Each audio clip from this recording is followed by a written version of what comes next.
लाडक्या बहिणींना सरसकट लाभ देणं सरकारची चूक असल्याची कबुली अजित पवारांनी दिल्यानंतर काँग्रेस प्रदेशाध्यक्ष हर्षवर्धन सपकाळांनी चांगलाच समाचार घेतला।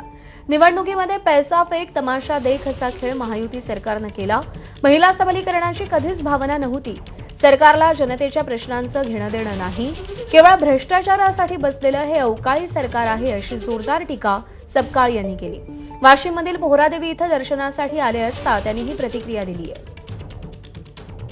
निवडणुकीमध्ये पैसा फेक तमाशा देख हा खेळ त्यांनी खेळलेला आहे आणि तो शब्द हा वापरण्याचं कारण असं की कुठलीही त्या ठिकाणची त्यांची भावना जी होती ही महिलांच्या सबलीकरणाची नव्हती, तर केवळ निवडणुका ही त्यामागची भावना होती।